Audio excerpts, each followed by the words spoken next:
Hello everyone, and welcome to another episode of the Daily Gwei Refuel, where we recap the latest news in the Ethereum ecosystem. I'm your host, Anthony Sassano, and today's the 2nd of November 2022.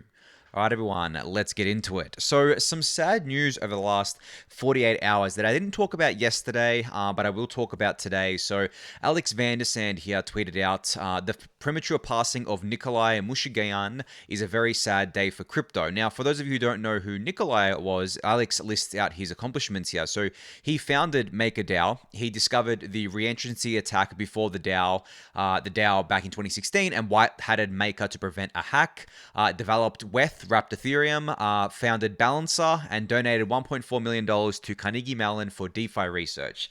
So pretty much all of us have been impacted by Nikolai's work, right? Like, even if you haven't used Maker, even if you haven't used Balancer, even if you haven't used DeFi at all, you've probably used Wrapped ETH, right, at some point. Obviously, they go hand in hand using Wrapped ETH and DeFi, but still, like, Nikolai's work has touched all of us, and unfortunately, he has passed away. Now, I know there was a bit of talk, or a lot of talk actually from what I saw, about some tweets that he'd been putting out over the last few months. It seemed like he was suffering from some sort of mental illness, whether that be schizophrenia or something else, and then people were saying, and then I think the tweet that he put out before he died, or just before he died, was something about the CIA or Mossad after him in Puerto Rico or something like that. But I think, people are focusing on that. But as Alex actually says here, let's not descend into conspiracy speculation. It's disrespectful to the family and harmful to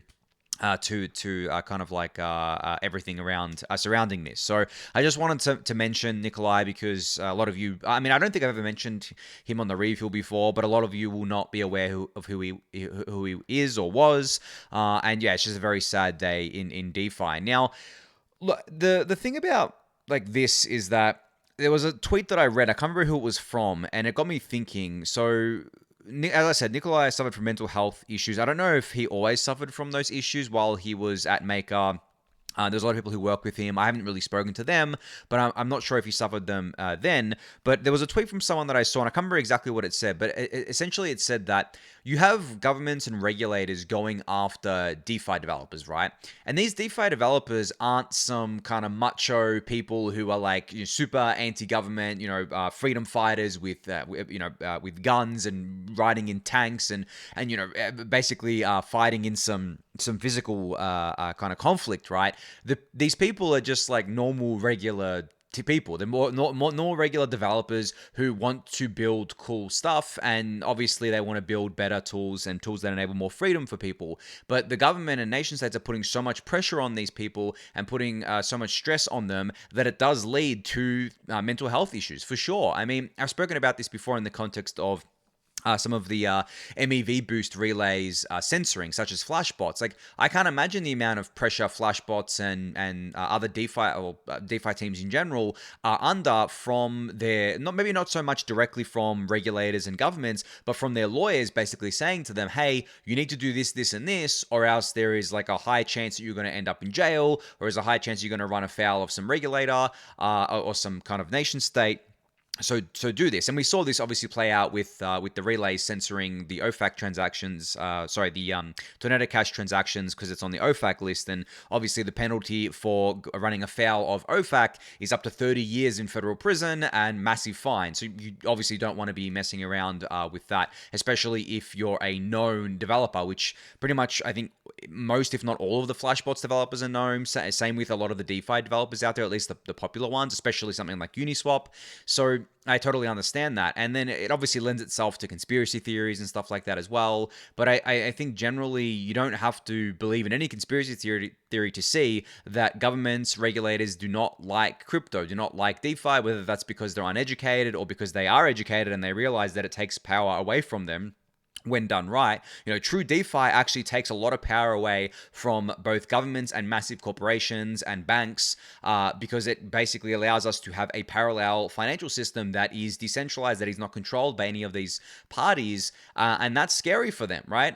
Maybe Okay, depends who it is, but maybe scary is the wrong word, but maybe it's concerning, right? So they put all this pressure on. They don't want to outright ban anything, at least in the US. They don't want to outright ban anything because that's bad politically and that jeopardizes their own position. But as I mentioned, I think yesterday or the day before, and I mentioned it plenty of times before, they do this thing through this chilling effect thing, where basically they scare everyone into compliance. They scare everyone into doing things beyond what's actually required, and that doesn't require them to legislate anything. It doesn't require them to advocate for anything. Doesn't require them to put any skin in the game at all, and they lose no political points from that, which is obviously horrible. It puts a lot of pressure on the ecosystem, and it means we have to fight back, and we have been. There's been lawsuits that have been lobbied against OFAC. Even if there's a low chance that they succeed, it's still there. There's still a fight in us. We're not just laying down and taking it. But the initial reaction when those sanctions happened was obviously definitely driven by fear. And I hate this regulation and enforcement via fear, which governments love because it's just such an easy way to enforce things, as I said, without having to legislate on it. But that's just the world we live in, unfortunately. And for, whether it's Nikolai or someone else out there building these tools, I think we all need to maybe be more sympathetic to them and realize that they're under a lot of pressure, even though our own ideals are at odds with that. Like, I have obviously been quite hard, for example, on flashbots and other censoring relayers because I think that they're basically doing something really, really bad on Ethereum. Censorship, like as I mentioned before, censorship resistance is really that's it for Ethereum and decentralized blockchains. That is the thing that we optimize for and that we want out of these things. If you were to just pick one thing, right? But these relays engaging in censorship water that down. They make it so that people look at that and at least at the social layer and think, wow, okay, well, some of the credible neutrality gets eroded with that. And I've been really hard on them. But at the same time, and over the last, I guess, few weeks especially, I have more and more come to have a deeper understanding and a deeper appreciation for the positions these people are under. Because it's all well and good for me to say these things. I mean, one, I'm not a US citizen, right? Which automatically, I mean, it's funny whenever I say that because Australia is basically mini US. I mean, we have so many lines. We have an alliance with the US, right? Without the US, China probably would have invaded us 50 years ago. But just from a pure kind of citizenship perspective, right? I'm not a US citizen. I haven't founded any DeFi protocols. I'm not developing any of these things. I'm purely basically an educator and an investor. So my risk level is obviously very low compared to the people actually building these things. So I think a lot of, since the OFAC sanctions happened, they didn't happen that long ago. It was only August, right? August 8th, I believe. And I remember the date because that's my anniversary with my fiance. So I actually remember the date. But yeah, August 8th. So it hasn't been that long so far. But it's been, I've been thinking a lot about it as things have progressed and has evolved, and I've basically come to the conclusion that we all need to be more sympathetic towards these people because they are under a lot of pressure, and this pressure leads to potential mental health issues, and in the worst cases it can lead to what happened with Nikolai, where as Alex Vandersen said here, it's a premature passing. We don't know exactly what happened. We don't know if he committed suicide, or if he had some health issues, or if if you were to believe the conspiracies, if the CIA got him or something like that. I'm not going to obviously spread that around and say that that's true or not, but we don't know the circumstances yet, as far as I know. But an unfortunate event in the DeFi ecosystem. But as I said, Nikolai has touched all of us in one way or another through his work, which I consider to be pretty amazing, considering how big this ecosystem is now and how hard it is to actually make something as impactful as just wrapped Ethereum, right? Like, that's such an impactful thing, even though it's considered something of table stakes within Ethereum these days. It's such an impactful thing, and it's what made DeFi work, basically. So yeah, not to discount his other accomplishments. Obviously, founding MakerDAO, which is basically the grandfather of DeFi, and founding Balancer as well, which is a great project. But I think when you look at the list of accomplishments here, obviously there is a lot. But anyway, I'm going to leave that one at that. Moving on to some more MEV related stuff. You guys love this topic, I'm sure. But anyway, I wanted to highlight this website that I came across today called Inclusion.watch. Now, I am so happy that someone has developed this, because basically what this website does is it will show you how long it's going to take based on a percentage chance to get your transaction included in a block if it is part of a censorship. If it is a transaction that is being censored by some portion of the network. Obviously, Tornado Cash transactions are being censored right now, and I've discussed this before where I've said, okay, what are the compliant blocks? So 66% of average block of the network is currently censoring Tornado Cash related transactions, but that means that there is 34% that isn't. So what are the chances on a per block basis of you getting into a block? So within one block, it will be a 34% chance, right? That's pretty obvious. Then within 5 blocks, you'll have an 87% chance. Within 10 blocks, 98%, and for 25 blocks, 100%. And in the longest time frame here, 25 blocks. It only takes 5 minutes. So most of them are going to be obviously included between 1 to 2 minutes currently.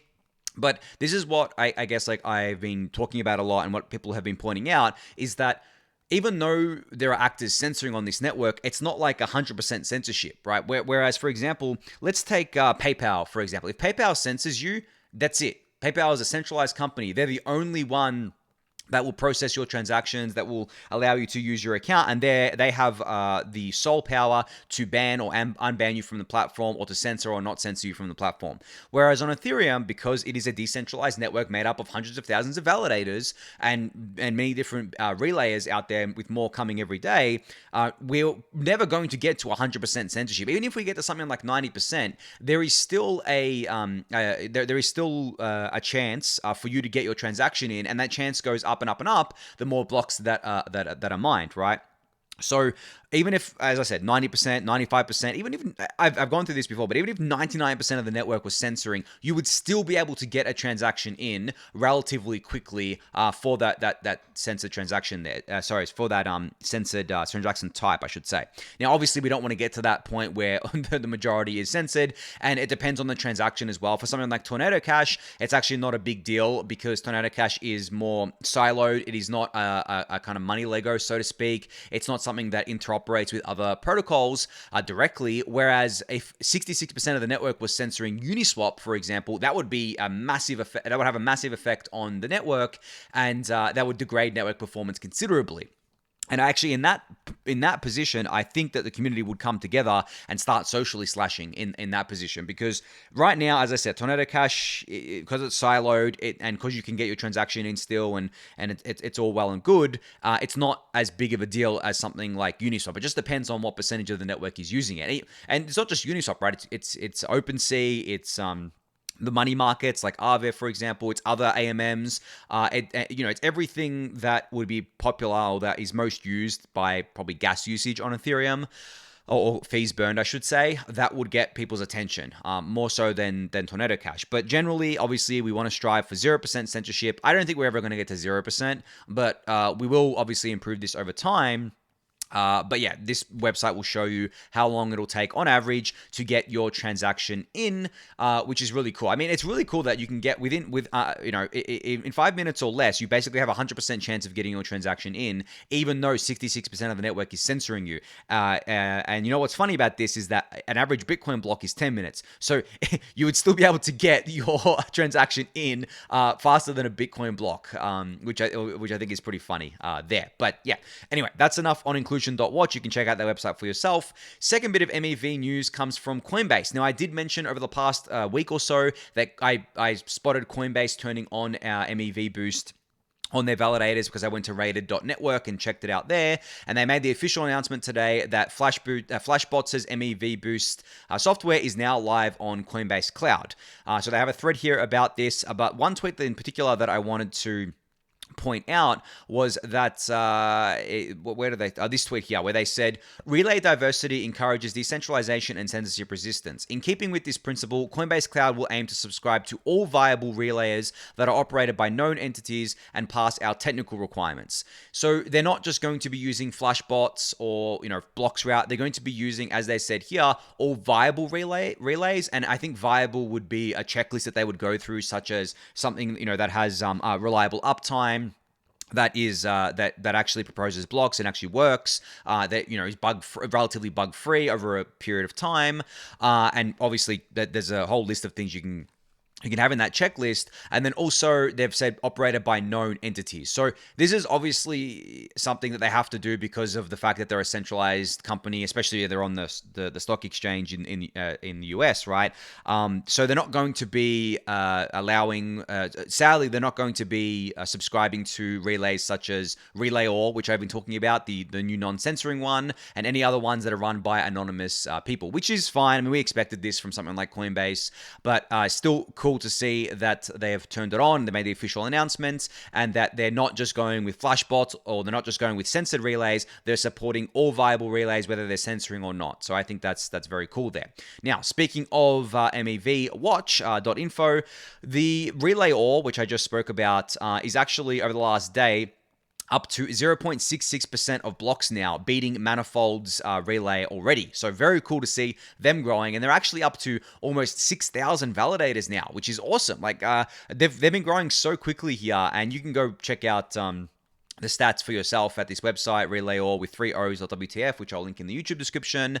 But yeah, the diversity is getting better, guys. Like, it's going to take time. I'm saying this every day. It's getting better. It's getting better. It's going to take time, but we're getting there, which is the main thing here. And I'm curious to see what Coinbase's diversity looks like over time, because right now it's heavy flashbots. Like if I go to rated.network, I should have this website up all the time for you guys. But yeah, rated.network, you can see it's been growing, Coinbase's Mev-boost relay share. So Flashbots right now is 4.9%, Bloxrat is 0.9%. That's the only two right now that they are that have been proposed, and there's still a lot of vanilla blocks here, but obviously Flashbots is ahead. Now, as I said, I'm curious to see what the diversity looks like. Will it look similar to something like Lido, where 59% is Flashbots and 10% is Bloxrat? It's looking like that based on kind of a percentage. But based on the way it is right now. But we'll have to see. I'm curious to see how that evolves over time, and I'll obviously keep you guys updated on that one there. All right, so just wanted to highlight this video that Bankless put out, which is a clip from an interview David Hoffman did with Vitalik at DevCon in Bogota here, where he asked Vitalik, what will Ethereum look like in the year 2032?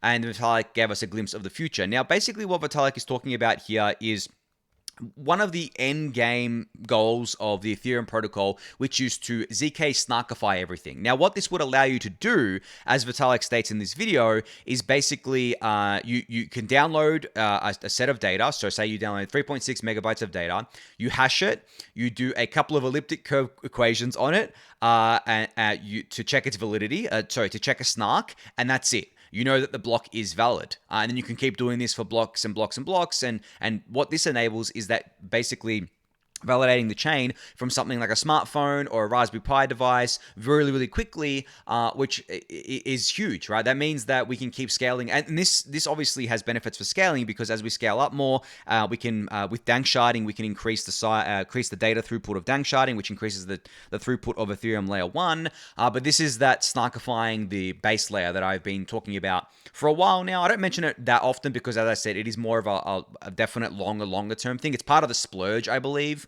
which is like the nice to haves on Ethereum. But if we can get there in the next 10 years, that'd be awesome, because as I've said to you guys before, the Ethereum roadmap is a 5 to 10 year roadmap from basically this year. So snarkifying, yeah, probably won't happen, and maybe it'll happen in the 2020s, but we'll see. But it's definitely not like critical. It's as I said, it's a nice to have. It definitely gives us a lot of awesome properties, but I do still think we're going to have a lot more scale than demand to use it, and we already do, technically, right?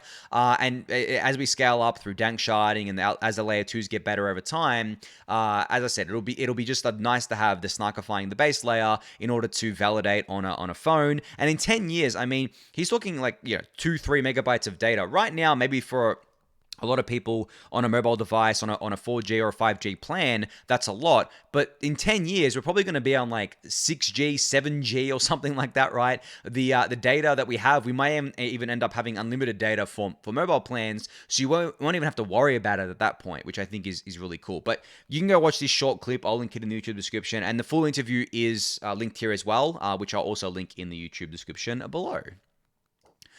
All right, some news out of the Polygon ecosystem today. So Sandeep from Polygon has quote tweeted Ty Loban, who works at JP Morgan. And Sandeep said, "This is a big step for DeFi. World's largest bank, JP Morgan, and Singapore's regulatory authority did their first live trade in DeFi on Polygon." So on the Polygon POS chain. So you can see Ty's tweet thread here where he said, JP Morgan has executed its first live trade on a public blockchain using DeFi, tokenized deposits, and verifiable credentials, part of the Monetary Authority of Singapore's Project Guardian. Many world firsts here, and since this is a public chain, here's a transparent thread on what they did, which you can read, and I'll link it in the YouTube description below. This is really cool because, as they said, this is actually on, obviously it's not on Ethereum mainnet, it's on the Polygon POS chain, but the Polygon POS chain is a public permissionless chain. This is not a private chain. It's not a private fork of Geth or anything like that. It's not an internal thing. This is done by JP Morgan on a public blockchain, which I think is incredibly cool. And as I said, you can check out this thread here. Now, obviously, some people will see this and be like, aren't we building DeFi to disrupt the banks, so to speak? Or aren't we building it to replace the banks?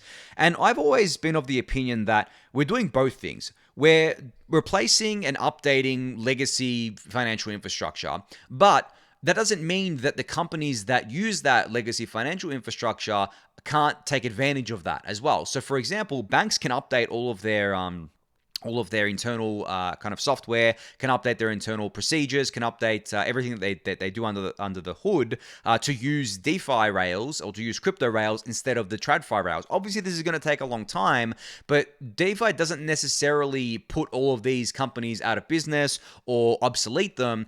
Just like the internet didn't obsolete all the companies that came before the internet, the companies found novel and unique ways to use the internet for the benefit of their business, just like banks will do this, just like other TradFi firms will do this, and this is one of the world. This is a world first, as Ty says here, that the first live trade on a public blockchain from JP Morgan. So I'll link the thread in the YouTube description below for you to check out, but I just thought it was something worth highlighting, even though it may seem uninteresting to us because maybe some of you just really hate banks, especially banks like JP Morgan, which are obviously mega banks and things like that.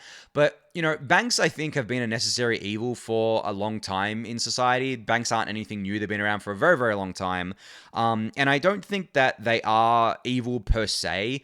And it's a longer discussion than I have time for today, but I think if they can adopt the technology that we're building, and the technology that we're building can remain neutral, can remain decentralized, and even though obviously JP Morgan's not going to be a decentralized entity interacting with it, they're still going to be on a level playing field on the same rails in a more transparent system or more fair system. And I think that is a huge win for humanity generally, even if decentralized companies are using this, because you can use centralized exchanges as an example. They've been around for almost as long as crypto's been around for, right?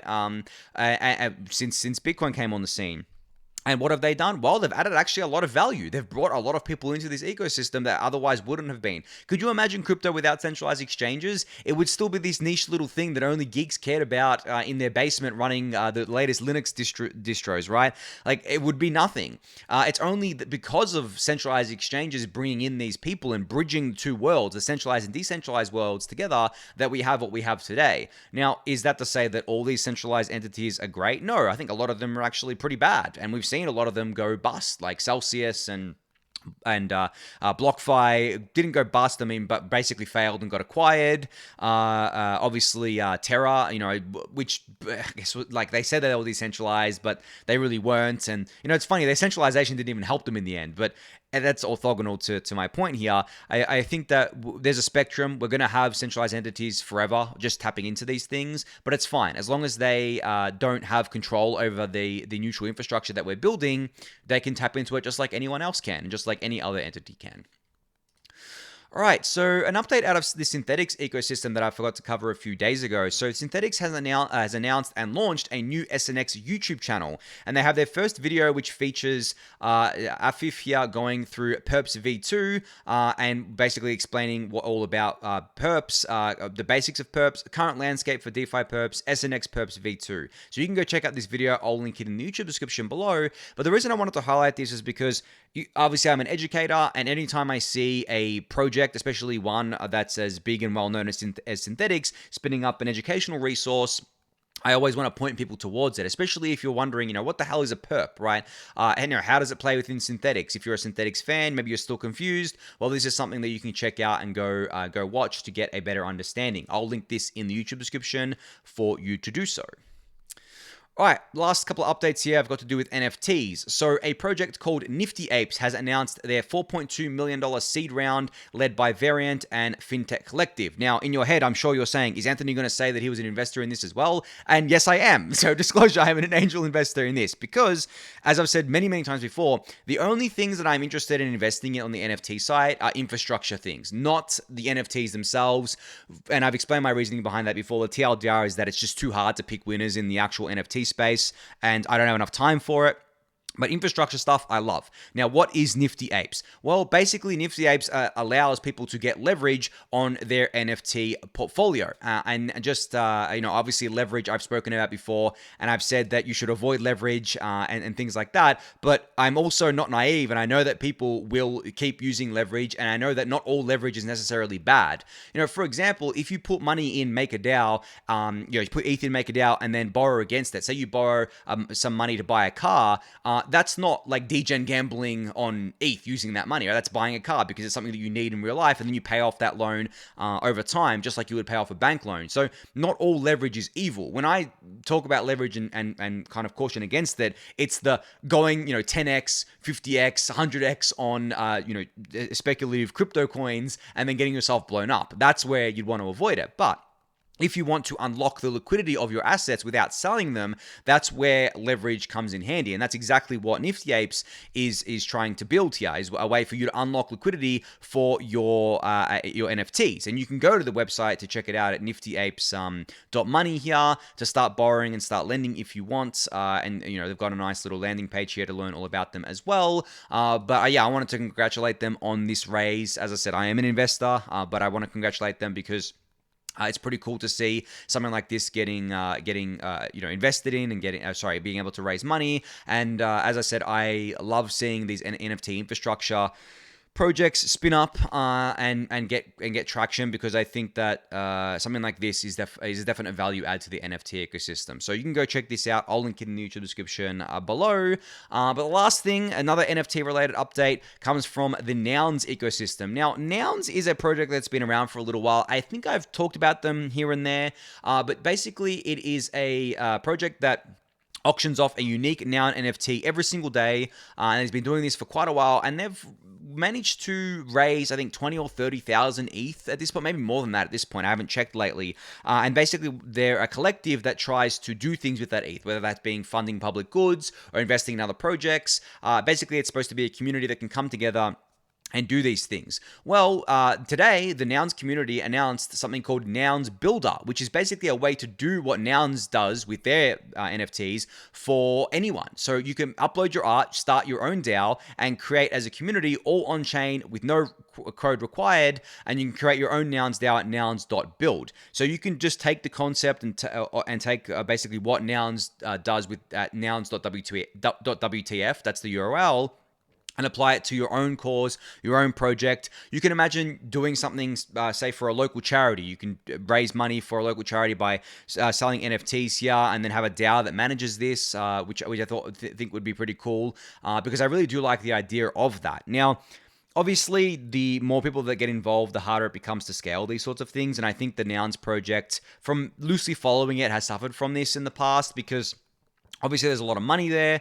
You get a lot of people interested, especially if they're buying a noun, because these things aren't cheap. They have like little nouns, which are the cheaper version, but the actual nouns themselves, I think they're still going for almost 50 ETH. And at one point they were going for like 100 ETH. So they're not cheap NFTs. And this is every day, guys. Like, one is issued every day. This isn't like a weekly or a monthly thing or a limited thing. A new one is issued every day. So that treasury grew really, really large. The community grew really large. And I think they've had growing pains, so to speak, because of that. So that's kind of the thing that's the thing that I caution not against, but like that's the one, I guess, like red flag. Not red flag's not the right term. What's the word I'm looking for? It eludes me right now. But that's basically the one thing that I look at is like, okay, well, what does this look like at scale? Because when things get big enough and when there's enough money involved, there's too many voices. Governance slows down. It becomes hard to do anything. It becomes very bureaucratic. It becomes very ego-driven as well because you have different sets of contributors and people want to have their voices heard and all these sorts of stuff, right?